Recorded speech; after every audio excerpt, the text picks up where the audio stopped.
Jack O'Donnell is managing partner at O'Donnell and Associates, and he joins me live tonight to talk about what the legislature just accomplished, or depending on your perspective, maybe didn't get done as well. Jack, it's always great to get your insight on this. I believe the Assembly is still going if they didn't wrap up within the past few minutes. The Senate wrapped up very early this morning.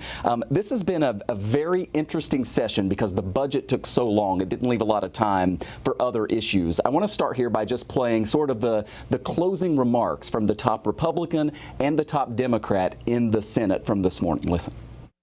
A lot of these stated goals at the beginning of session, from the governor on down, about affordability and energy rates and creating jobs and lowering costs, there's not a ton, if anything, that I saw that addresses any of that. This session, we confronted the growing burden of utility costs. We advanced packages aimed at holding utility companies accountable. We fought to protect immigrant families. We advanced legislation to lower prescription drug costs, improve access to care, and protect patients across the state. For the first time, we took major steps towards truly universal child care. So how successful the session was, Jack, really does depend on perhaps your political persuasion. Some of the things that the majority leader discussed there were done in the budget. In the past week of the sort of regular legislative session, what sticks out to you in terms of the last-minute stuff that got done that impacts our viewers? Yeah, well, you got it right. I mean, most things got done in the budget, right? You just had a story on the data center moratorium. I think that's one of the biggest sort of breaking news here from the last week of session. There have been a couple bills floating around which didn't have a lot of momentum. They went from a 3-year to a 1-year.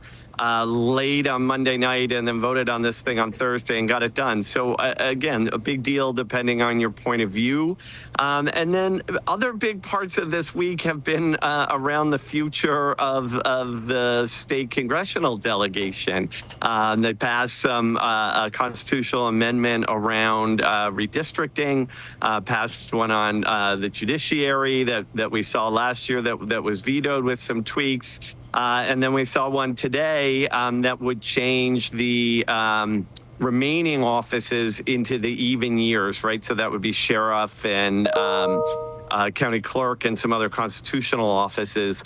So those could be big deals, but those still need to go through other legislatures. So otherwise, most of the things that got done here, very niche. Yeah, in terms of the redistricting, this has been happening around the country, right? Supporters of this constitutional amendment that we may get to vote on next year, supporters of it say, look, other Republican-led states are doing it. New York is a Democratic state. We need to do it here as well. How do you think, as a political analyst on this, how do you think voters are going to feel about that? If this passes next year, it has to pass 2 years in a row, and it goes to the voters. Well, what's interesting and what was brought up a lot by Republicans in debate is that we did have a referendum a couple of years ago to modify the Independent Redistricting Commission, and that failed fairly handily. Now, that was before we'd seen this sort of nationwide redistricting wars. So, Democrats are optimistic that the votes are there in the state to get something like this done. But I think it's going to be hard fought. And I do think there are a lot of folks, Democrats and Republicans, who like the idea of being outside that fray. And finally, Jack, every year we get a ton of bills passed at the last minute, right? They all go to the governor. Usually, she either signs or vetoes little by little, and it takes a while. Do you expect that we're going to get some high-profile vetoes, and how do you think that part of the process is going to play out over the next weeks and months? Yeah, absolutely. I mean, it'd be interesting to see how the governor leans into this data center moratorium. She had spoken out last week about, saying this is a local issue. Obviously, it's about competitiveness and it's about jobs as well.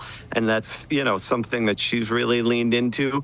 But we've seen already this week, again, the Assembly is still in session.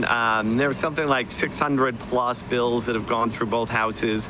the governor likes to take her time on this. Hello. She actually has the rest of the year. So I think it's going to be, step by step, drip by drip, just like you said. I think if it's working or if the elected officials feel like it's working, we're going to see more of it. Jack O'Donnell, always great to get your insight on this. Thanks so much for coming on. Thanks for having me.